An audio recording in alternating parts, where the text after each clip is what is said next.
des figures connues, il y en a que je ne connais pas, mais je suis très, très content de pouvoir vous accueillir tous. Je suis le président des Amis de Sabile France, hein. Sabile est un centre œcuménique de théologie de la libération à Jérusalem. Et c'est avec l'aide de Sabile et sur la proposition, oui, oui, oui, que nous organisons cette série de rencontres. Nous avions déjà une visite virtuelle de Bethléem en décembre dernier, en français aussi. Quelques-uns d'entre vous ont participé. Et ce soir, nous accueillons le père David Neuhaus, à qui je vais donner la parole tout à l'heure. Il va nous présenter les chrétiens de Palestine dans toute leur diversité et ce qu'ils attendent de nous, chrétiens d'Occident, d'Europe et d'ailleurs. L'ensemble de notre rencontre sera enregistré, donc il sera possible de la revoir par après. Et si vous avez des questions, vous utilisez la partie discussion, vous cliquez là-dessus et vous tapez sur votre clavier votre question, hein. Moi, je la verrai et nous ne pourrons pas prendre toutes les questions, mais après l'intervention du père David, nous prendrons l'une ou l'autre des questions, en essayant enfin, vraiment de rester dans le cadre d'une heure. Mmh. En tout cas, heu, encore une fois, je suis heureux de cette possibilité qui nous est donnée d'élargir notre horizon. Nous disons toujours: «Je crois la Sainte Église universelle». Nous allons découvrir ce soir l'un des aspects souvent méconnus de cette Église universelle, les chrétiens en Israël-Palestine. Père David, je vous donne la parole. Merci beaucoup. Nous sommes tout ouïes et les yeux grands ouverts. Vous nous ferez découvrir. Vous direz qui vous êtes, vous vous présenterez vous-même et merci de nous éclairer. Voilà, je vous donne la parole. Mmh. Bon, c'est très optimiste de dire que je vais vous éclairer. Ah, il y a aussi la possibilité que je vais vous confondre totalement, mais espérons qu'ensemble, nous allons découvrir quelque chose de nouvel. Je vais dire qui je suis. Ah, et la première chose qui est très importante à dire, c'est que je ne suis pas un chrétien palestinien. Ah, mais je suis un chrétien en Palestine, en Israël. En fait, un citoyen d'Israël, je suis supérieur des pères jésuites à Jérusalem et je suis en Terre Sainte depuis 1977, c'est-à-dire quelques années. Et c'est ici que j'ai découvert le Christ et ici que je suis devenu un chrétien, ici que j'ai découvert ma vocation. Je parle le français très mal, hein, et je C'est suis bien. désolé de massacrer votre belle langue, mais je fais ce que je peux faire.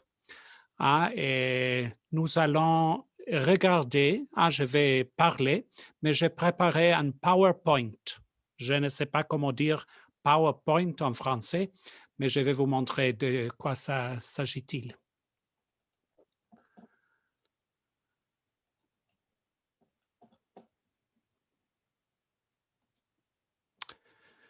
Premièrement, un petit mot sur le vocabulaire, la terminologie. Je suis sûr que les amis de Sabile sont très, très conscients que quand on utilise des mots, nous sommes en train de marcher dans un champ de mines. Et pour cela, j'ai mis les chrétiens en Terre Sainte aujourd'hui. Bien sûr, cette Terre Sainte, politiquement, est appelée Palestine. Et là-dedans, il y a aussi l'État d'Israël. Nous allons toucher ces deux réalités.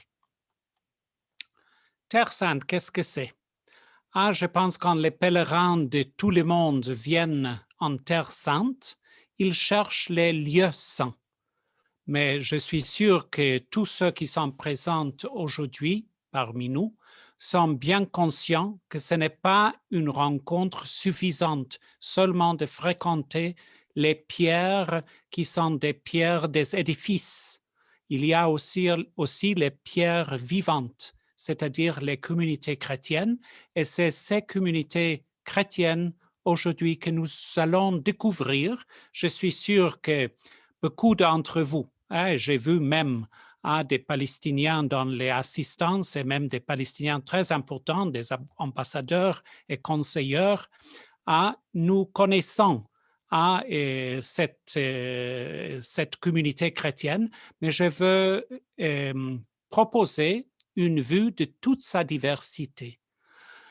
Oui, c'est des communautés chrétiennes, bien sûr, qui sont organisées en une diversité de diocèses à cause de la diversité de la communauté chrétienne. Nous n'allons pas discuter au fond à cette diversité confessionnelle, mais plutôt la diversité sociologique de la communauté chrétienne aujourd'hui en Palestine et en Israël. Le contexte général, quelques mots, encore une fois, je pense que c'est très, très bien connu, mais les communautés chrétiennes en Palestine, en Israël, en Terre Sainte existent dans un contexte de guerre et de violence depuis des décennies. Bien sûr, le moment fondateur pour la réalité actuelle en Palestine, Israël aujourd'hui, c'est la guerre de 1948, mais après, il y avait bien de guerres. Cela crée un contexte de grande instabilité, pas seulement politique, mais aussi sociologique, économique, même, je dirais, culturel, avec un problème du développement économique qui touche cette région.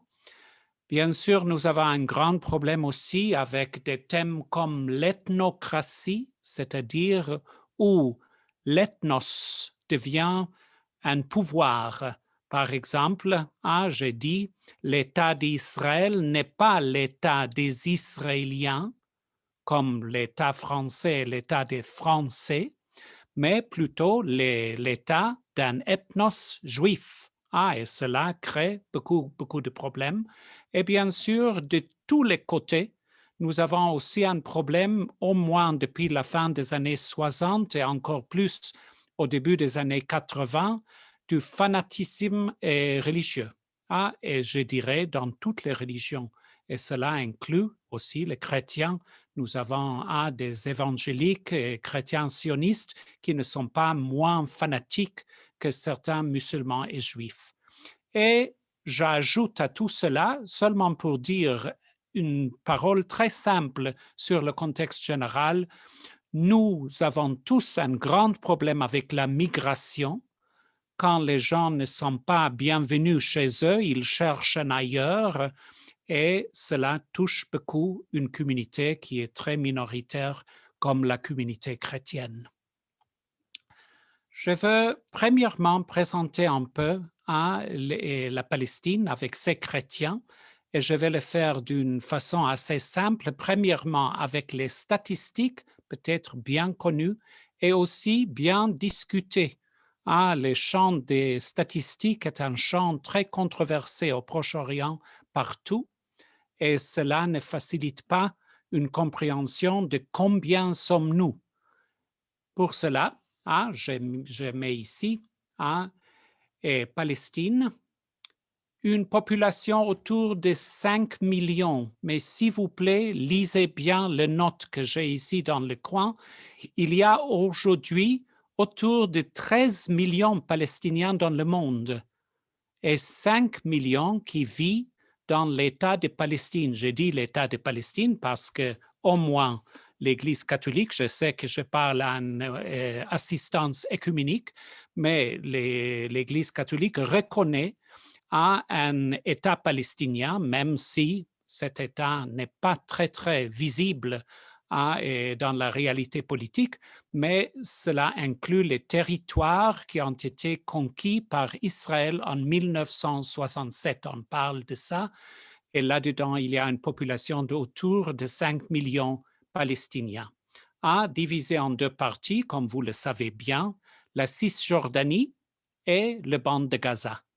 J'ajoute que pour moi, pour l'Église catholique et pour beaucoup de communautés chrétiennes, certainement aussi pour Sabile, à Jérusalem de l'Est fait partie de cet État palestinien qui n'est pas très visible, mais quand même, on peut parler de ça et il faut parler de ça pour que ce soit peut-être un jour une réalité.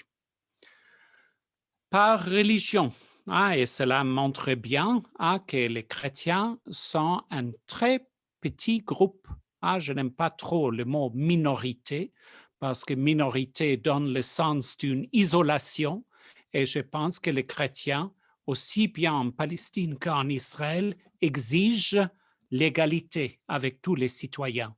Mais vous voyez, les chrétiens en Palestine, et cela inclut la population de Jérusalem de l'Est, les chrétiens sont autour de 50 000. 50 000, et j'ai mis là 800.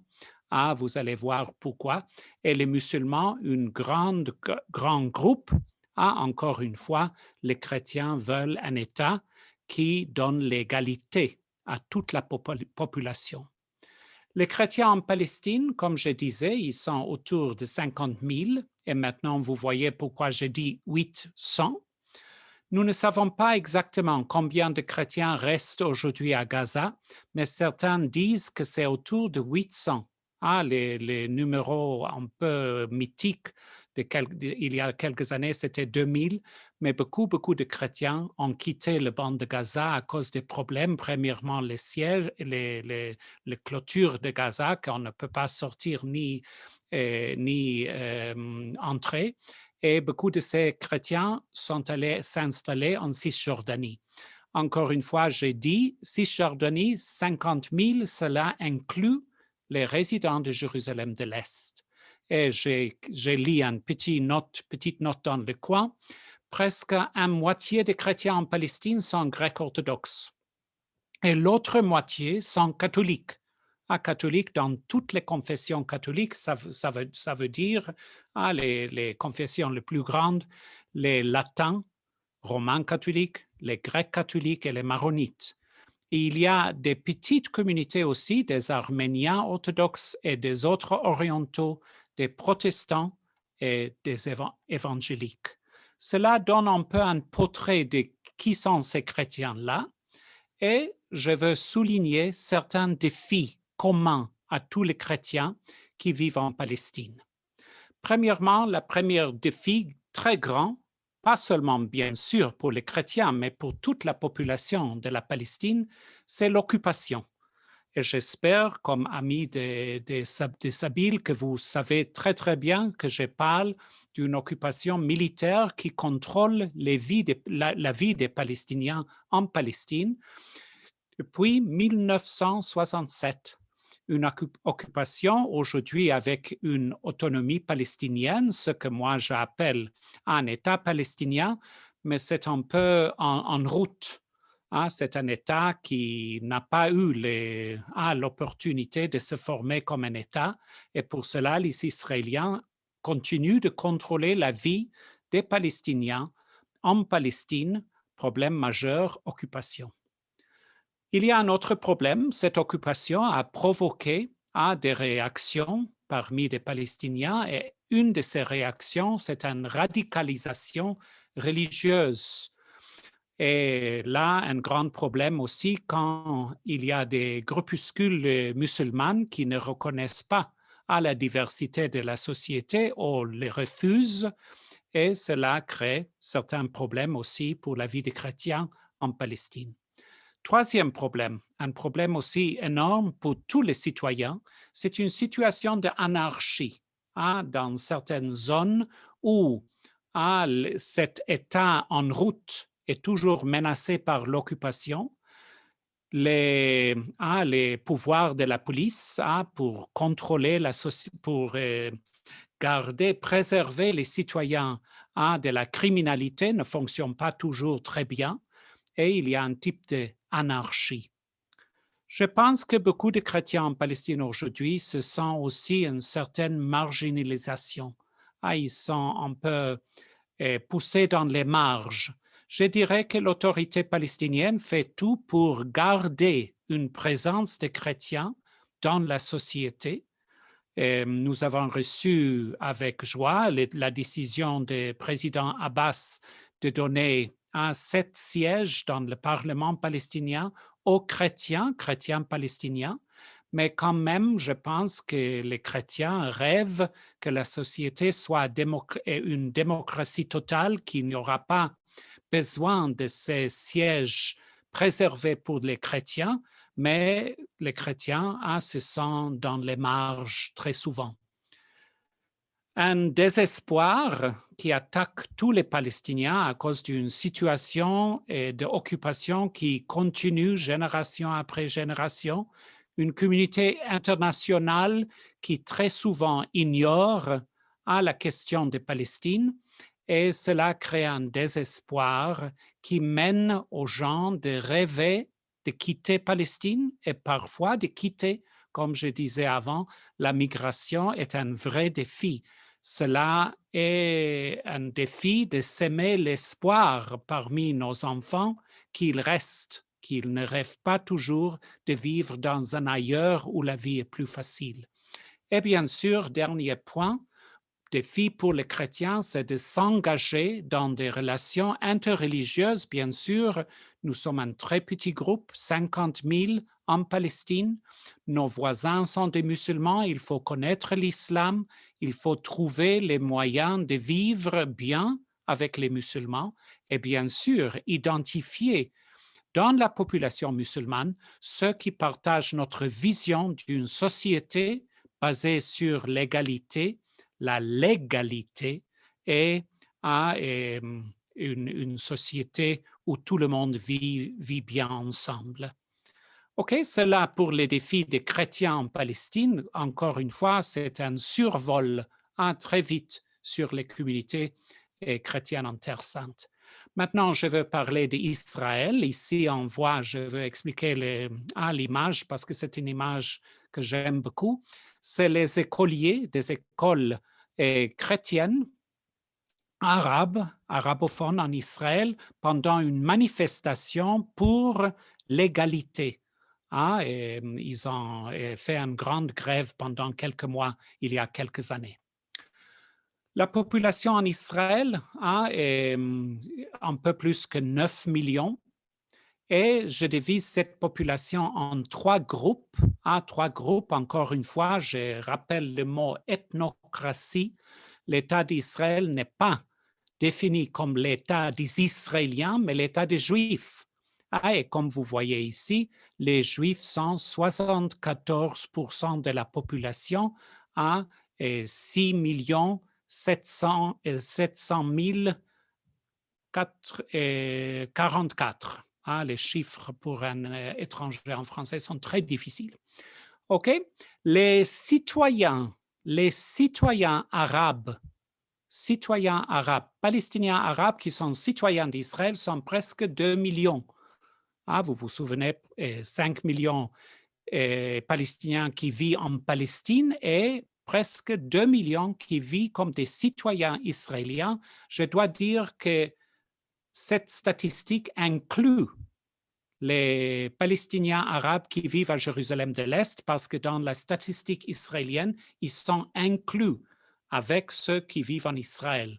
Encore une fois, un champ de mines. Et très intéressant à noter, spécialement pour notre conversation sur les chrétiens, les autres. Les autres sont ni juifs, ni arabes. Et ils sont 5% de la population. Qui sont-ils? Une grande majorité de ces autres sont des gens qui ont leurs origines dans l'ex-Union soviétique. L'État d'Israël a encouragé une grande population d'émigrer en Israël. Les Juifs en Israël sont toujours en train de chercher des migrants parce qu'il y a aussi une partie de cette guerre entre Israéliens juifs et Palestiniens arabes est une guerre démographique actuellement en Palestine.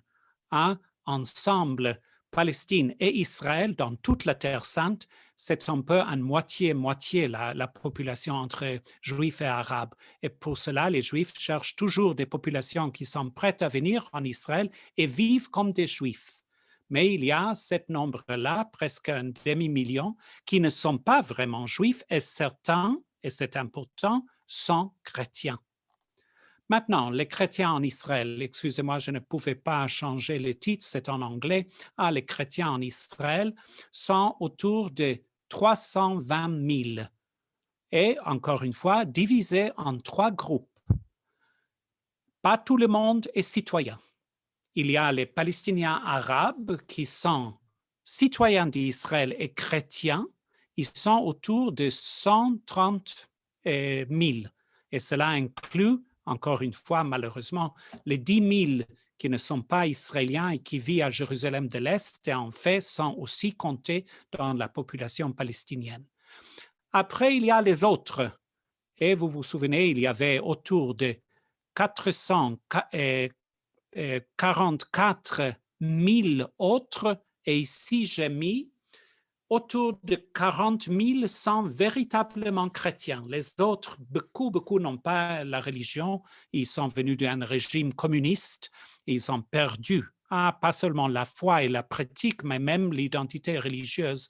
Mais il y a autour de 40 000 qui sont intégrés dans la population juive hébraïophone israélienne, mais ils gardent une identité, une certaine pratique en tant que chrétiens. Encore une fois, beaucoup de ces gens-là sont russophones. Et après, ils ne sont pas comptés parmi les citoyens, mais je l'ai mis parce que c'est le groupe le plus grand des chrétiens dans l'État d'Israël actuellement, c'est les migrants. Qui sont les migrants? C'est les Philippins, les Indiens, les Sud-Américains, les Européens de l'Est, certains Africains, qui sont venus en Israël pour chercher du travail.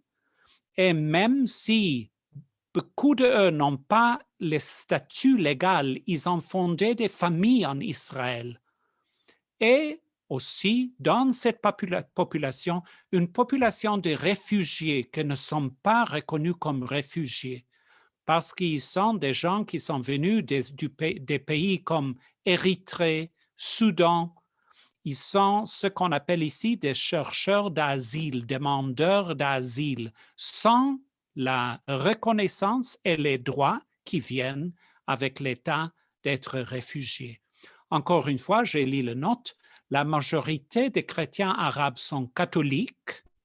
La majorité, un peu plus que la moitié en Palestine sont grecs orthodoxes, mais en Israël, la majorité des chrétiens arabes palestiniens sont catholiques à cause de la grande communauté de Grecs catholiques en Galilée, et autour de 30% sont grecs orthodoxes. La majorité des autres, cette population intégrée dans la population juive israélienne, sont russes orthodoxes, bien sûr, ils viennent de là, mais aussi un certain nombre d'Éthiopiens orthodoxes qui sont arrivés en Israël avec les soi-disant juifs éthiopiens. Et les migrants sont érythréens orthodoxes, catholiques, une grande communauté de Philippins, par exemple, russes orthodoxes, protestants et évangéliques. Les défis.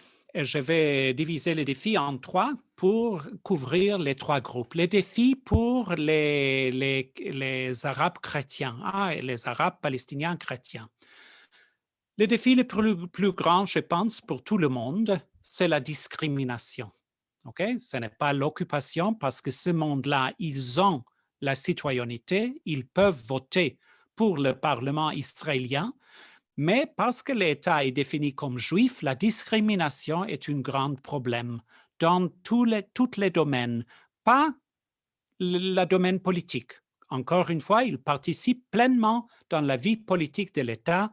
Dans les parlements, il y a des partis arabes avec des chrétiens qui sont des membres de Knesset, du Parlement israélien. Mais la discrimination touche spécialement le domaine économique et le domaine du développement. Il n'y a aucun doute si vous êtes dans une ville arabe ou une ville juive, parce qu'on regarde la propriété, les services municipaux, les écoles, les jardins publics, les bibliothèques municipales, et on voit instamment que l'État d'Israël investit du côté juif et n'investit pas du côté arabe. Et cela touche bien sûr à la vie des chrétiens. L'image qu'on voit ici, c'est le pèlerinage traditionnel de la Vierge du Mont Carmel à Haïfa, où il y a une très grande population chrétienne qui sont palestiniens arabes citoyens de l'État d'Israël. Deuxième grand problème, c'est le manque de sécurité. Nous vivons ça d'une façon dramatique ces derniers mois où presque toutes les semaines, il y a des jeunes qui meurent dans les villes et villages arabes à cause du manque de présence de la police. Encore une fois, c'est uniquement dans les zones arabes où il y a un type d'anarchie dans l'État d'Israël qui provoque beaucoup de peur parmi ceux qui vivent comme citoyens palestiniens arabes, chrétiens, musulmans, druzes dans l'État d'Israël. Troisième point, un grand problème d'identité. Cela doit être dit que beaucoup de nos jeunes palestiniens arabes qui sont chrétiens sont confus autour de leur identité parce qu'en fait, ils ont 4 éléments dans leur identité et ce n'est pas toujours facile à réconcilier tous ces éléments. Cette population est palestinienne, une partie intégrale du peuple palestinien. Ils sont arabes, leur langue est arabe, leur culture est arabe, ils font partie du grand monde arabe. Ils sont chrétiens, et bien sûr, vous êtes bien conscient que beaucoup de monde pense que les Arabes sont musulmans, et ils sont aussi citoyens de l'État d'Israël. Et trouver un équilibre et intégrer ces 4 éléments n'est pas facile parce que, bien sûr, leur identité israélienne est en guerre avec leur identité palestinienne. Et il y a beaucoup d'efforts de l'établissement israélien, les autorités, d'éteindre cette identité palestinienne arabe, qu'il soit autre chose, pas clair quoi exactement, mais en tout cas, un grand débat autour de l'identité. Très important, les relations interreligieuses. Encore une fois, on parle d'un petit groupe dans la société. Ils doivent connaître très, très bien leurs premiers voisins, qui sont les musulmans, qui partagent leur identité palestinienne et arabe et aussi israélienne, parce qu'ils sont citoyens d'Israël. Ils sont dans la société intégrée avec les musulmans, mais aussi ils doivent connaître bien la culture juive, la religion juive, parce que très souvent, ils ont affaire avec une société juive dans l'État d'Israël. Et je mentionne en dernier lieu, il y a aussi un grand défi pour l'Église qui essaye de transmettre la foi. L'État d'Israël est un État très laïque. C'est un peu, ça crée la confusion pour les étrangers qui viennent ici et ils entendent l'État d'Israël est un État juif et ils pensent que c'est un État juif religieux. Pas du tout. Pour les Juifs, leur identité juive est une identité nationale et ethnique et aussi parfois religieuse. Mais beaucoup de Juifs sont très laïques et les chrétiens sont très tentés par cette sécularisation très forte. Deuxième population, 40 000 Israéliens qui vivent dans la population juive hébraïophone sont en fait chrétiens.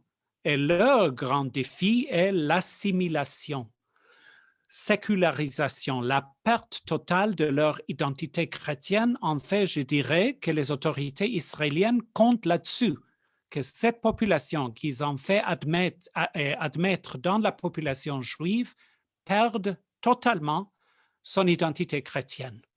Et cela arrive après 1-2 générations, les gens ne s'identifient plus comme chrétiens et l'Église doit travailler fortement en langue hébraïque pour éduquer, former spécialement la nouvelle génération. Qu'est-ce que c'est être chrétien? Et je dirais donner une expérience de joie dans l'Église.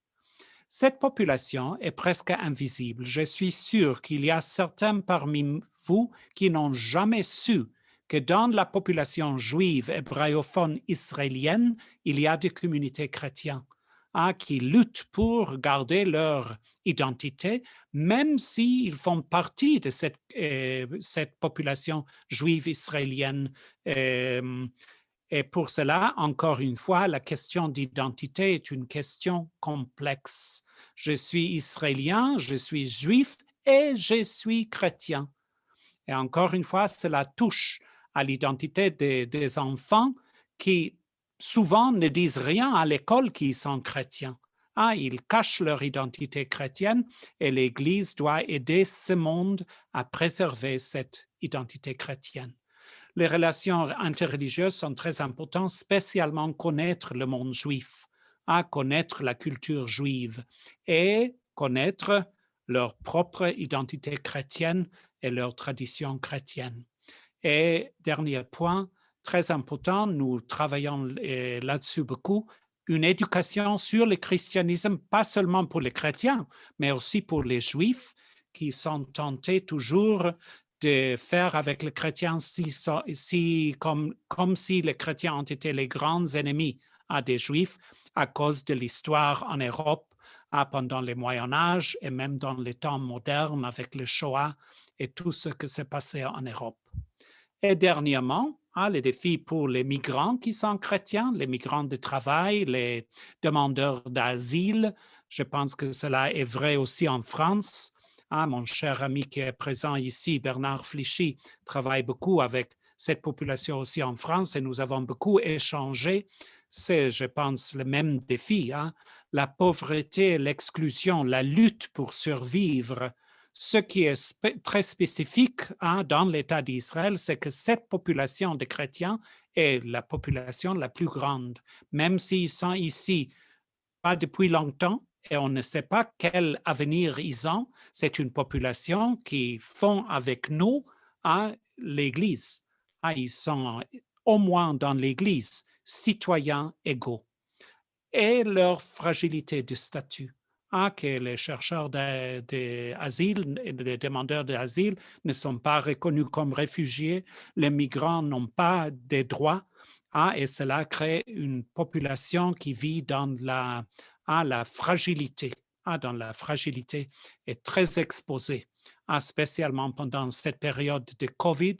C'est un vrai désastre et nous faisons tout pour être en solidarité avec cette population de chrétiens et non pas seulement chrétiens.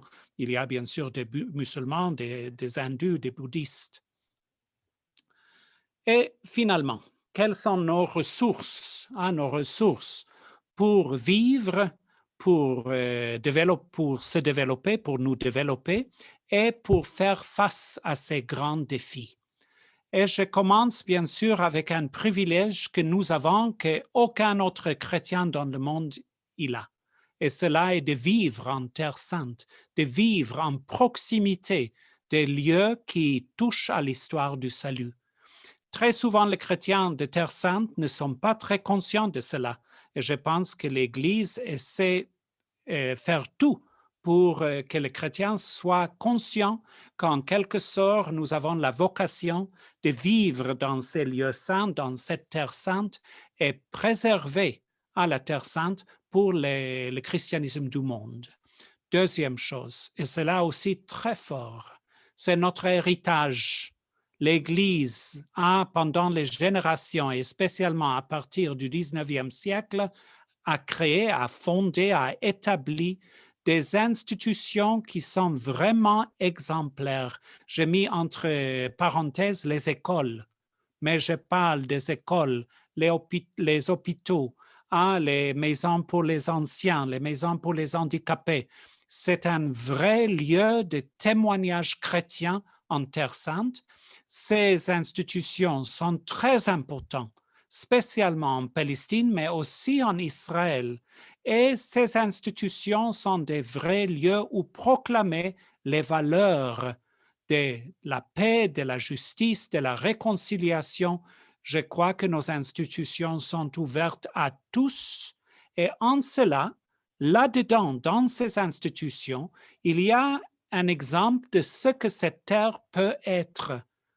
Nous donnons un peu un avant-goût d'un État qui est un État pour tous ses citoyens, qui donne l'égalité et où les gens se sentent en sécurité et libres. Et pour cela, je pense que ces institutions sont un héritage extrêmement important. Et par exemple, à Gaza, nous savons une petite communauté chrétienne dans un contexte très, très difficile. Là-dedans, nous avons 5 écoles et des hôpitaux.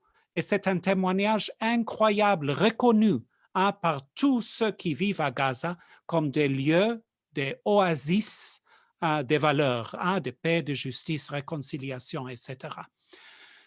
Le niveau d'éducation est professionnel, bien sûr, aussi là, une grande fierté des chrétiens. Quand les chrétiens sont bien formés, ils peuvent aussi contribuer à la société et nous avons une vocation de servir ces sociétés en souffrance et, encore une fois, à disséminer les valeurs qui garantissent une meilleure futur, pas seulement pour nous en tant que chrétiens, mais pour tout le monde. Notre jeunesse, c'est notre espoir. Vraiment de former la jeunesse, d'écouter la jeunesse, de savoir qu'est-ce qu'ils veulent et d'essayer à les accueillir et les aider pour qu'ils soient la prochaine génération des chrétiens en Terre Sainte. L'œcuménisme, quelque chose de très important parce que je suis sûr qu'un jour, ou peut-être déjà, vous connaissez à quel point l'Église en Terre Sainte est fragmentée. Je dirais qu'aujourd'hui, pour la grosse majorité des chrétiens en Terre Sainte, spécialement les Palestiniens arabes, ces différences confessionnelles sont beaucoup moins importantes que l'identité chrétienne et l'unité, parce que nous savons, nous sommes très, très peu et seulement ensemble, tout le monde ensemble, avec toutes nos ressources, nous pouvons faire face à notre présent pour construire un meilleur avenir. Et voilà, nous venons à vous, nos liens avec les chrétiens dans le monde, quelque chose de très important. Nous ne pouvons pas exister sans les soutiens des chrétiens dans le monde. Et cela n'est pas uniquement, c'est aussi, mais pas uniquement, un soutien financier. C'est aussi dialoguer avec les chrétiens du monde parce que nous sommes nous faisons partie de l'Église mère et nous nous préservons notre maison ici à Jérusalem parce que tous les chrétiens doivent sentir chez eux en Palestine, en Israël, en Terre Sainte, et spécialement à Jérusalem, mais aussi nous voulons être écoutés, que les chrétiens dans le monde réalisent que c'est à cause des gouvernements dans vos pays que notre pays est tellement déchiré et souffrant. Je vais arrêter ici parce que nous avons seulement 1 heure et maintenant il y aura un temps pour discuter, demander, etc. Merci beaucoup.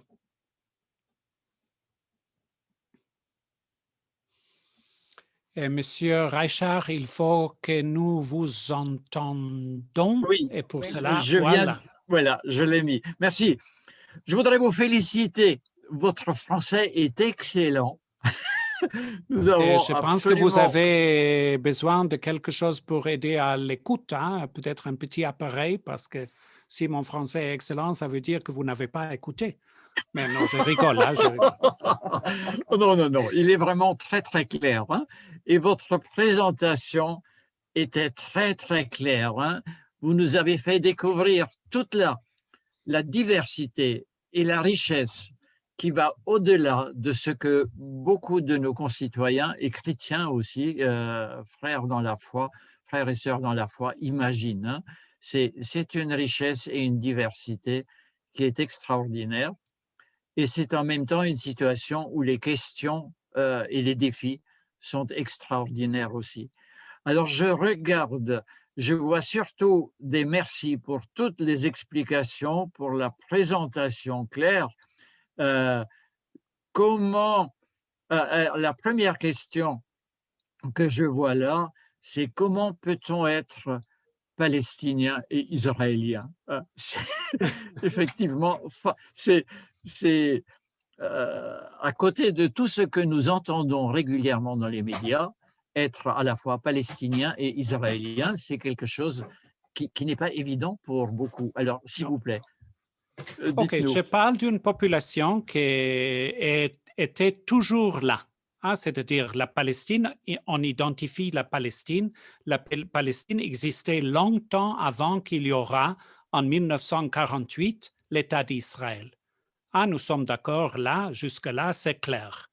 En 1948 apparaît l'État d'Israël et l'État d'Israël est établi et une grande partie des Palestiniens arabes qui vivaient dans les terrains qui sont devenus l'État d'Israël sont devenus réfugiés. Ah, encore une fois, choisir les mots pour ne pas susciter les passions est difficile. Okay? Certains disent qu'ils ont été chassés, les autres disent qu'ils ont fui. Le fait est que leurs maisons ont été perdues, ils sont devenus réfugiés.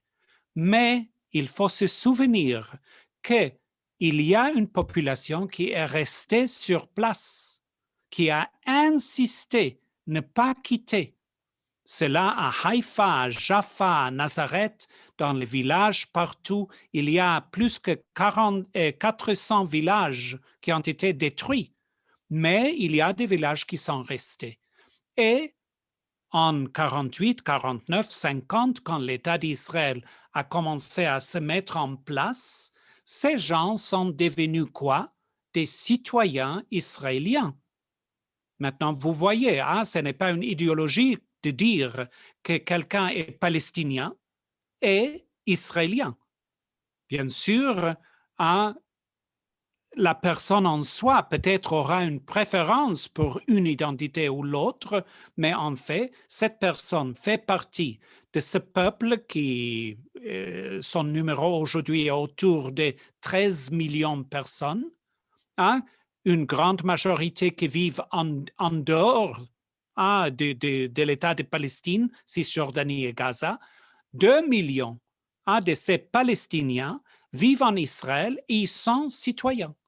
Ils ont les droits des citoyens, mais comme je disais, ils souffrent de la discrimination parce que cet État n'est pas appelé israélien. Cet État est appelé un État juif et il y a toute une politique de discrimination envers ces citoyens. Et maintenant, j'espère que c'est plus clair, je dirais, ces citoyens qui sont des Palestiniens israéliens. Je vais ajouter quelque chose et vous dites si c'est exact. Oui. Très souvent, on confond aussi citoyenneté et nationalité. Et la nationalité israélienne n'existe pas, il existe une nationalité juive, hein, et on peut être, heu, citoyen sans avoir la nationalité, hein. Je dirais que dans notre cas, ce n'est pas très exact, hein. C'est-à-dire, l'État d'Israël est défini comme un État pour le peuple juif.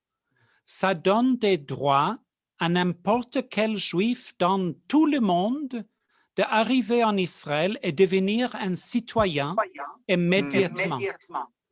Oui. OK? Maintenant, les Palestiniens sont citoyens. Ils ont la nationalité israélienne. OK? La nationalité israélienne existe. Mais quand l'État s'identifie, l'État ne s'identifie pas en tant qu'Israélien, mais plutôt en tant que Juif. Et cela crée tous les problèmes avec l'appellation de cet État démocratique, parce que l'État aussi se fie d'être démocratique, mais avec une discrimination très forte, qui est très évidente, hein, du côté des Israéliens qui sont en fait non-juifs. Oui. Merci. Je vois une question là, pouvez-vous nous parler du clergé catholique au service de ce peuple? Alors catholique dans le sens large, ce serait peut-être bien de rappeler encore une fois que catholique, au Proche-Orient, en Israël-Palestine est beaucoup plus divers que ce que nous comprenons par catholique chez nous en France, par exemple. OK. Maintenant, le clergé, et là aussi, j'ai mentionné 3 groupes parmi les chrétiens, mais ça peut enrager un 4e groupe qui se sentira exclu. Qui est le 4e groupe? cela vient quand je parle du clergé. Parce qu'il y a certainement des prêtres, des religieux qui viennent de la population palestinienne arabe. Okay? Il y a des curés qui sont palestiniens arabes, il y a des moines, des sœurs, des religieux, religieuses qui sont palestiniens arabes, mais ils sont très minoritaires dans l'Église catholique, dans toutes ces expressions. Okay? En fait, quelles sont ces expressions? Latin, qui est roman catholique, grec catholique, qui est plus grand que le latin, maronite, syrien catholique, arménien catholique. Okay? Dans tout ce monde-là, il y a certains clergés qui viennent du pays.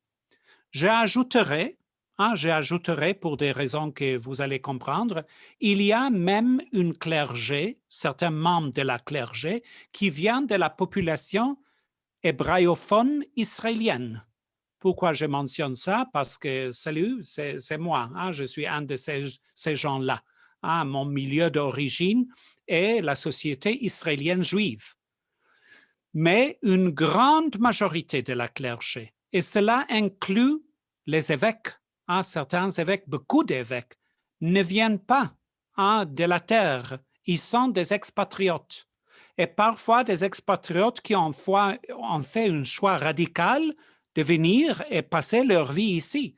Et parfois, ils sont des expatriotes qui n'apprennent même pas la langue locale, ni l'arabe, ni l'hébreu. Et cela est un quatrième groupe de chrétiens qui est très puissant. C'est quelques centaines, c'est pas beaucoup de monde, c'est quelques centaines, mais c'est quelques centaines qui en fait dirigent les institutions. Et cela inclut, par exemple, aujourd'hui, si on regarde les grandes églises, notre évêque latin, le patriarche de Jérusalem, aujourd'hui, c'est un Italien.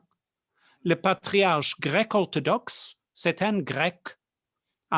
L'évêque, l'archevêque de grec-catholique en Galilée, aujourd'hui, c'est un citoyen israélien qui est palestinien arabe. L'archevêque grec-catholique à Jérusalem est un Jordanien. Et vous voyez là, ça touche un peu l'universalité de la clergé qui est c'est une opportunité, mais ça peut devenir aussi un grand obstacle. Quand des gens viennent spécialement, je dois dire, avec tous mes respects et mon amour pour le peuple français, ça arrive très souvent, par exemple, qu'un religieux ou un prêtre arrive de la France avec toute la tête française et il essaye ici de vivre à la française. Et cela peut créer de grands problèmes ici, de déchirures avec une église locale qui a la position, s'il vous plaît, apprenez notre langue, apprenez notre histoire, notre culture. Vous ne pouvez pas vivre ici avec une tête d'étranger. Et pour cela, ça ajoute une problématique que je n'ai pas mentionnée dans mon exposé. Mais c'est vrai, on ne se rend pas compte d'habitude de toutes ces difficultés de communication et ces difficultés de vivre ensemble, avec une telle différence d'origine, c'est vrai. Encore une fois, je dirais que c'est une opportunité de richesse, c'est quelque chose de formidable, mais aussi ça peut devenir un obstacle à la communion. Je vais passer à une toute autre question, mais qui est tout à fait dans l'actualité aussi. C'est la lutte contre le ou la Covid pour les Arabes d'Israël et aussi les Arabes de Cisjordanie, enfin sur l'ensemble du territoire, y compris Gaza. Comment est-ce que cela se passe aujourd'hui? OK, malheureusement, il y a une grande différence. Dans l'État d'Israël, ceux qui sont citoyens, cela inclut les Arabes, les Juifs et tout le monde, nous avons eu l'opportunité d'avoir le vaccin. Moi, par exemple, en tant que citoyen israélien, j'ai déjà reçu les 2 vaccins et ce qu'on appelle ici, en rigolant, un passeport vert. C'est-à-dire, moi, je peux aller où d'autres ne peuvent pas aller. Et cela pour les citoyens d'Israël. Pour ceux qui vivent en Palestine, les vaccins sont minimes. Il y a très, très peu de vaccins. Et nous sommes enragés parce que la Palestine est sous l'occupation israélienne. Cela veut dire, du point de vue logique, qu'Israël a une responsabilité de donner les vaccins aux Palestiniens. Et cela n'est pas encore fait. Et pour cela, aujourd'hui, le corona est très fort dans certaines zones en Palestine. Cela inclut, par exemple, la petite ville à côté de Bethléem, Beth Sahour, où il y a beaucoup de cas actuellement. En Israël, nous avons un autre type de problème. Le vaccin existe, mais il y a certaines populations qui ne veulent pas prendre le vaccin. Nous avons une population ultra-orthodoxe, nous avons certaines populations dans la population palestinienne arabe citoyenne d'Israël, des théories de conspiration, et en tout cas, nous avons encore une grande lutte avec le corona. Quand vous dites ultra-orthodoxe, bien sûr, cela veut dire ultra-orthodoxe juif. Oui. Et Oui, il faut distinguer, cela aussi, j'aimerais bien ajouter, les ultra-orthodoxes, différents des juifs orthodoxes, ces deux populations totalement séparées, les ultra-orthodoxes sont anti-monde moderne. Les juifs orthodoxes vivent dans le monde moderne avec une certaine pratique juive. Et c'est intéressant parce que traditionnellement, les juifs ultra-orthodoxes ont été anti-modernes et pour cela aussi anti-sionistes, parce qu'ils voyaient le sionisme comme un type de modernité. Mais en tout cas, bon, ça c'est pour un autre jour, quand on découvre toute la diversité du monde juif. C'est important de le signaler. Alors, une question que je vois là, je vois le temps qui passe très vite. Quelles sont les relations entre les chrétiens hébréophones de langue hébraïque et le monde juif? Et le monde Oui, juif. et le monde juif, oui. OK. Premièrement, il faut comprendre dans l'État d'Israël, quand on parle du monde juif, on parle d'un monde qui n'est pas toujours pratiquant. Encore une fois, juif en Israël, même en France, je dirais, c'est une identité qui est presque nationale, ethnique, nationale, pas toujours religieuse. Souvenez-vous, s'il vous plaît, que le premier ministre de l'État d'Israël, qui s'appelait David Ben Gurion, bien sûr, bien connu, il était un juif totalement non pratiquant, je dirais même agnostique. Et lui, il était fortement juif, fortement juif. Pour cela, les chrétiens qui sont hébraïophones vivent intégrés, insérés dans la population juive. Souvent, ils cachent leur identité chrétienne. Ils ne disent même pas qu'ils sont chrétiens parce qu'ils ne veulent pas être différents de tous les autres. Peut-être certains ont même peur que si les gens savent qu'ils sont chrétiens, ils vont être discriminés ou je ne sais pas quoi. Mais ce qui est important, c'est que la tendance des autorités est de souhaiter l'assimilation totale de ces chrétiens, qu'ils perdent leur identité chrétienne, qu'ils deviennent, comme tous les autres juifs non pratiquants, des gens sans aucune pratique. Et ça, c'est très réussi. Très réussi. Nous perdons la nouvelle génération. Maintenant, je dirais, parce que ça fait partie de mon histoire, moi, j'étais pour 9 ans le responsable pour les catholiques de langue hébraïque. J'étais vicaire épiscopal pour cette communauté. Et ma plus grande lutte pendant ces années, c'était de conserver l'identité chrétienne de la nouvelle génération. C'était avec le catéchisme, avec les camps d'estif, avec toutes sortes d'activités qui transforment l'expérience d'église en une expérience de joie. Je dirais ma deuxième grande lutte était d'essayer de faire connaître le monde palestinien arabe chrétien et le monde hébraïophone chrétien.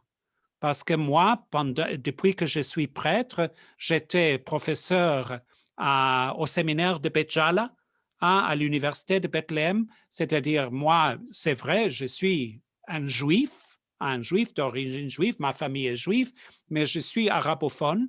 Et pour cela, je me suis plongé dans le monde palestinien pour connaître, pour aider, pour servir. Et quand je suis devenu vicaire des hébraïophones, pour moi, c'était hyper important qu'en moi, on prend conscience de l'existence de l'autre. Et c'est très difficile, très difficile. Les jeunes dans la communauté hébraïophone, ils vivent comme des Israéliens, ils servent dans l'armée, ils ont une vie comme tous les autres juifs israéliens.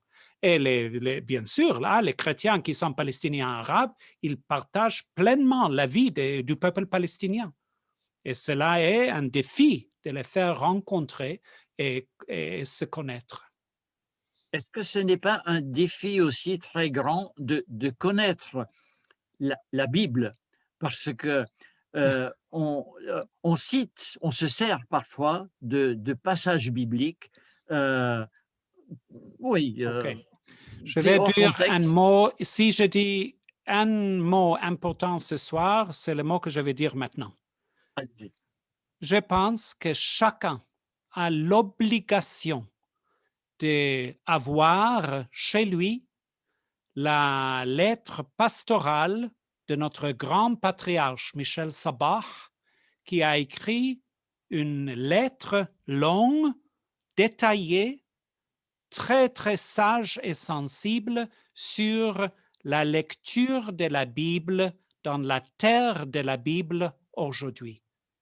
Je pense qu'on ne peut pas mettre dans la même phrase Bible et Israël ou Bible et Palestine sans avoir lu et réfléchi sur cette lettre.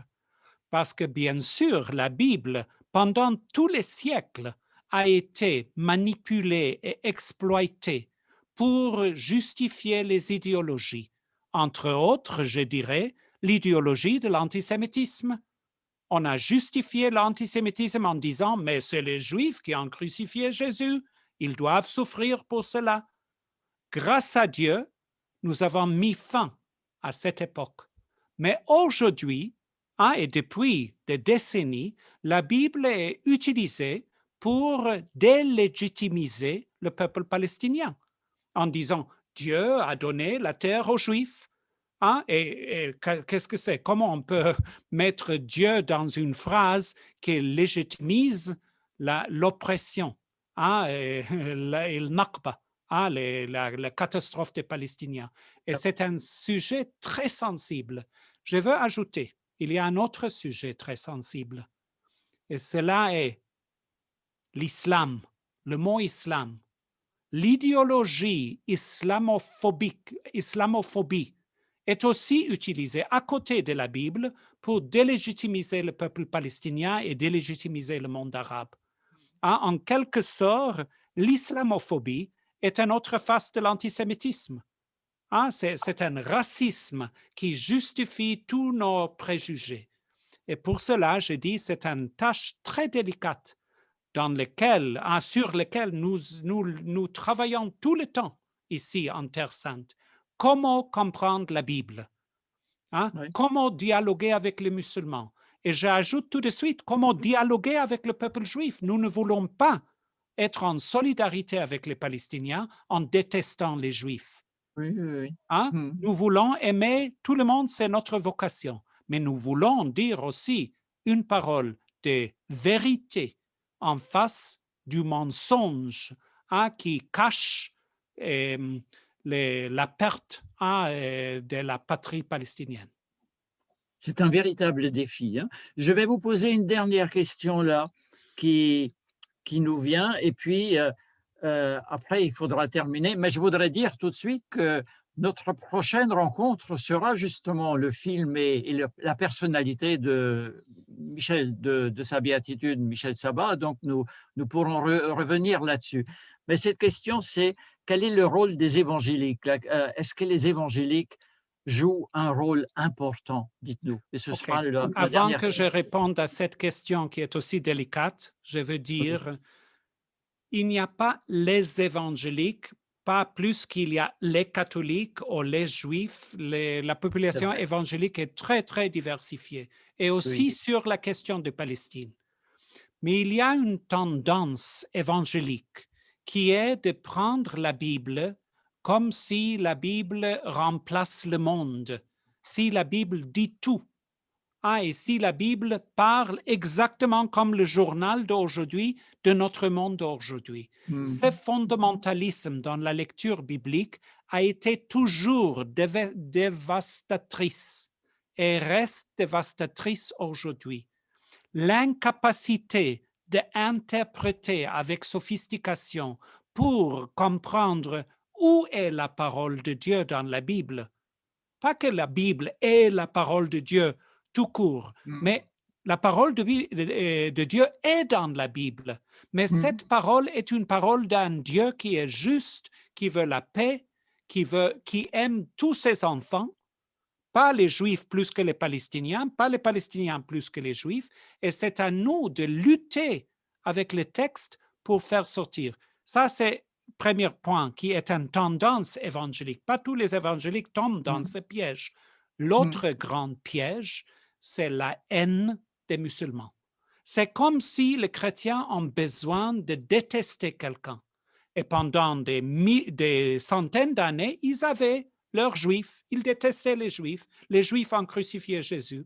Mais aujourd'hui, quand nous avons vu où ça mène, à Auschwitz, à Buchenwald, à Dachau, nous avons remplacé, au lieu de dire c'est pas bien de détester, nous avons mis les musulmans à la place des juifs.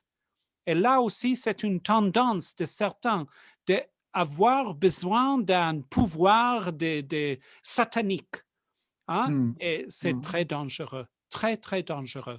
Et je dirais que là, nous ne devons pas tomber dans ces pièges. Encore une fois, je dois souligner qu'en Palestine, aujourd'hui, il y a une communauté évangélique qui est très, très éveillée à tous ces dangers et qui participe dans la vie du corps du Christ, dans la vie de l'Église, à Mitri Rahab, Mitri Rahab et Lutheran, Exact. le collège hein, et Bethlehem Bible College, qui n'est pas le sien, il a un autre collège où aussi j'ai enseigné, mais il y a un collège, Bible College of Bethlehem Bible College, qui est Oui, évangélique, et là, oui, il y a oui. des gens qui comprennent les dangers. Hein. Dans notre discours chrétien, il y a beaucoup de pièges. Hein, Oui, et et j'espère que ce soir, nous avons touché à certains de ces pièges pour ne pas y tomber. très, très bien, hein, parce que je voudrais ajouter ça, le mot évangélique est tellement divers, hein. L'Église luthérienne s'appelle Evangelical Lutheran Church Jordan in the Holy Land, hein. Donc le mot évangélique est utilisé d'une manière extrêmement diverse et il faut bien s'en rendre compte. Je crois que je vais arrêter maintenant. Père David, ce que vous avez partagé avec nous était d'une richesse extraordinaire. J'aimerais dire à tout le monde que l'échange est enregistré. Donc, pour ceux qui le veulent, vous pouvez demander l'enregistrement et cela va nous donner plein de matériel pour réfléchir, méditer, prier aussi et voir où est notre place de témoin du Christ dans le monde aujourd'hui. Un très grand merci Merci et à vous. merci et bonsoir à tout le monde. Merci d'être venu et je vous donne rendez-vous donc le 21 mars avec le patriarche Michel Sabat. Merci. Bonsoir. Bonsoir. Bonsoir.